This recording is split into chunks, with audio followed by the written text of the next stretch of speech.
మన భారతదేశంలో చూస్తే అద్భుతాలకు అస్సలు కొదవే ఉండదు కదా. కాని ఆంధ్రప్రదేశ్లోని చిత్తూరు జిల్లాలో ఉన్న కాణిపాకమాలయం గురించి విన్నారా? అదో ప్రత్యేకమైన కథ. ఇక్కడ దేవుడు ఎక్కడో కొండమీదో గుట్టమీదో కాదు, ఏకంగా ఒక బావిలో వెలిశాడు. అంతేకాదు, ఆ విగ్రహం రోజురోజుకీ పెరుగుతూ ఉంటుంది. ఇంకా మనుషుల తగాదాల్లో దేవుడే జడ్జ్మెంట్ ఇస్తాడు. వింటుంటేనే ఆశ్చర్యంగా ఉంది కదూ. ఇది కేవలం ఒక గుడి కథ కాదండి, ఇది అచంచలమైన విశ్వాసానికి ఒక నిలువుటద్దం. పదండి మరి ఈ అద్భుతమైన కథలోకి వెళ్దాం. సరే, ముందుగా మనల్ని తొలిచేసే ప్రశ్న ఏంటంటే, ఒక రాతి విగ్రహం దానంతటా అదే పెరగగలదా? అంటే సైజులో పెద్దది అవ్వగలదా? ఇదే కాణిపాకమాలయంలోని అతి పెద్ద మొదటి రహస్యం. అసలు ఇది నమ్మశక్యంగా ఉందా? ఒక రాయి ఎలా పెరుగుతుంది? ఇక రెండోది, ఇది ఇంకా ఆశ్చర్యంగా ఉంటుంది. ఇద్దరు మనుషుల మధ్య ఏదైనా గొడవ వచ్చింది అనుకుందాం. వాళ్ళెక్కడికి వెళ్తారు? పోలీస్ స్టేషన్కి, కోర్టుల్కి కదా. కాని అలా కాకుండా సాక్షాత్తు ఆ దేవుడే న్యాయ నిర్ణేతగా మారి తీర్పు చెప్పడం సాధ్యమేనా? ఈ పవిత్ర స్థలంతో ముడిపడి ఉన్న మరో నమ్మశక్యం కాని విషయమిది. ఈ పెరుగుతున్న విగ్రహం న్యాయం చెప్పే దైవం. అసలీ కథలు వెనుకున్న నిజమేంటి? ఈ నమ్మకాలకు మూలమెక్కడుంది? ఆ సమాధానం తెలియాలంటే మనం కొన్ని శతాబ్దాల వెనక్కి ప్రయాణించాలి. ముగ్గురు సోదరుల జీవితాల్ని పూర్తిగా మార్చేసిన ఒక అద్భుతమైన సంఘటన గురించి తెలుసుకోవాలి. సో కథలోకి వెళ్తే, ఒకానొకప్పుడు ముగ్గురు అన్నదమ్ములు ఉండేవారట. పాపం, వాళ్లల్లో ఒకరికి కళ్ళు కనపడవు, ఇంకొకరికి చెవులు వినపడవు, మూడో వ్యక్తికి మాటలు రావు. అయినా సరే ఆ ముగ్గురు ఒకరికొకరు తోడుగా ఉంటూ వాళ్లకున్న చిన్న పొలాన్ని సాగు చేసుకుంటూ బతికేవాళ్లు. అంతా బాగానే ఉందనుకుంటున్న సమయంలో విధి వాళ్లను పరీక్షించింది. కొన్నాళ్లుగా అస్సలు వర్షాలే లేదు. వాళ్ల భూమి మొత్తం బీడువారిపోయింది. ఇక వాళ్లకి జీవనాధారమైన ఆ పొలంలోని ఒక్కగానొక్క బావి కూడా పూర్తిగా ఎండిపోయింది. చివరికి తాగడానిక్కూడా నీళ్లులేని పరిస్థితి వచ్చేసింది. ఇంకేం చేస్తారు? ఉన్న ఆ ఒక్క బావిని మరింత లోతుగా తవ్వాలని నిర్ణయించుకున్నారు. సో ఆ ముగ్గురూ కలిసి ఎంతో పట్టుదలతో ఆ బావిని తవ్వడం మొదలుపెట్టారు. అలా లోతుగా, ఇంకా లోతుగా తవ్వుతుండగా వాళ్ల పనిముట్టు ఠంగ్ అని ఒక పెద్ద శబ్దంతో దేన్నో బలంగా తాకింది. ఏదో గట్టి రాయిలాంటిది తగిలినట్టనిపించింది. కాని ఆ ఒక్క దెబ్బ, ఆ ఒక్క శబ్దం వాళ్ల జీవితాలనే కాదు, ఆ ఊరి చరిత్రనే శాశ్వతంగా మార్చేస్తుందని పాపం వాళ్లకప్పుడు తెలీదు. ఆ రాయిని తాకిందో లేదో ఒక్కసారిగా ఒక అద్భుతం జరిగింది. ఏంటిదంటే, ఎండిపోయున్న ఆ బావిలోంచి నీళ్లకు బదులుగా రక్తం ఉబికి రావడం మొదలైంది. అంతే, చూస్తుండగానే క్షణాల్లో ఆ బావి మొత్తం రక్తంతో నిండిపోయింది. ఆ దృశ్యం చూసి వాళ్ళొక్కసారిగా షాక్ అయ్యారు. వాళ్ళకి ఏం జరుగుతుందో అర్థం కాలేదు.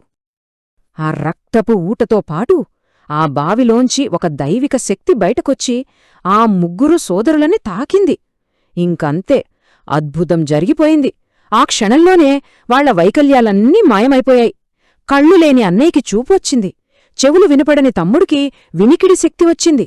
మాటలు రానివాడు స్పష్టంగా మాట్లాడడం మొదలుపెట్టాడు. ఈ అద్భుతం చూసి ఊరివాళ్లంతా అక్కడికి చేరుకున్నారు. ఆ బావిలోని రక్తాన్ని మొత్తం తీసి చూడగా లోపల ఒక వినాయకుడి విగ్రహం కనిపించింది. దాన్ని ఎవరూ చెక్కలేదు, ఎవరూ పెట్టలేదు.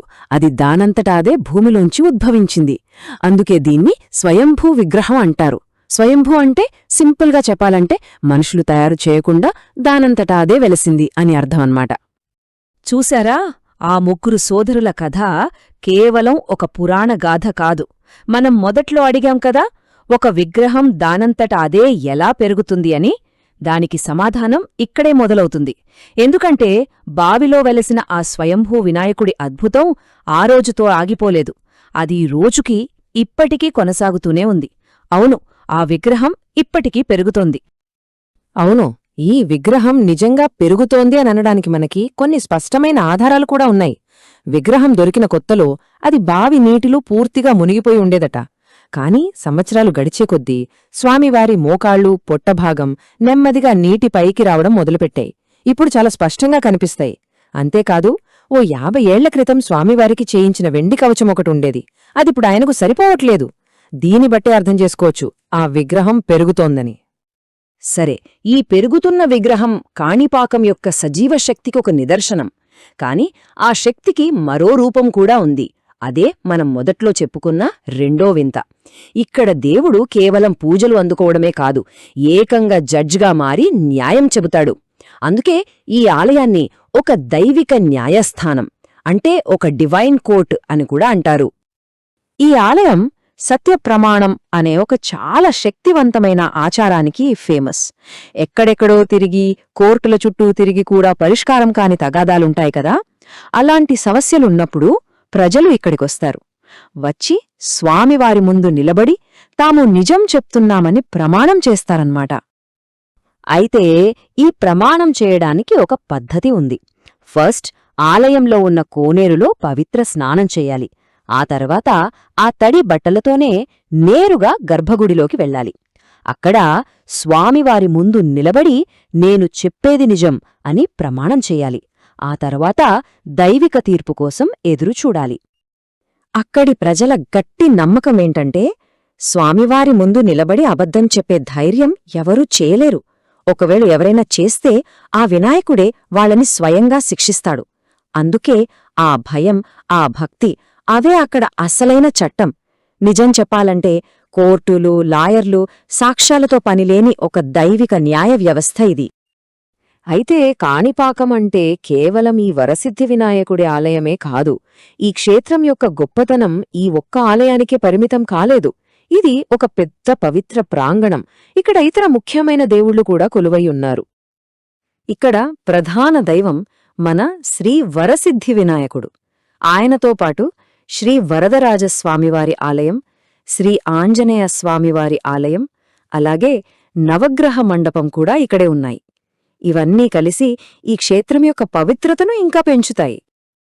ఇంతటి గొప్ప చరిత్ర, ఇన్ని అద్భుతాలు, వీటన్నిటినీ కలిపి చూస్తే కాణిపాకం మనకు ఏం చెబుతోంది? దీని వారసత్వమేంటి? ఒక్కసారి ఆ సారాంశాన్ని చూద్దాం. కాణిపాకమంటే కేవలం ఒక గుడి కాదు, అదొక అద్భుతమైన సమ్మేళనం. ఎందుకంటే ఇక్కడ ఎప్పుడో జరిగిన పురాణ కథలు ఈరోజు మన జీవితాల్ని కూడా ప్రభావితం చేస్తాయి. ఇక్కడ నమ్మకమే న్యాయాన్ని శాసిస్తుంది. అన్నింటికన్నా ముఖ్యంగా దేవుడిపై ఉన్న విశ్వాసమే అన్నింటికంటే పెద్ద సాక్ష్యంగా నిలుస్తుంది. చివరిగా ఒక ప్రశ్నతో ముగిద్దాం. టెక్నాలజీ, సైన్స్ ఇంతగా పెరిగిపోయిన ఈ రోజుల్లో కాణిపాకం లాంటి ప్రదేశాలకు ఇంకా విలువ ఉందా? ఈ పురాతన నమ్మకాలు, మన ఆధునిక వాస్తవికత, ఈ రెండు కలిసినప్పుడు మనం దేనిని నమ్మాలి, దేనిని పక్కన పెట్టాలి? ఇది నిజంగా ఆలోచించాల్సిన విషయం కదా.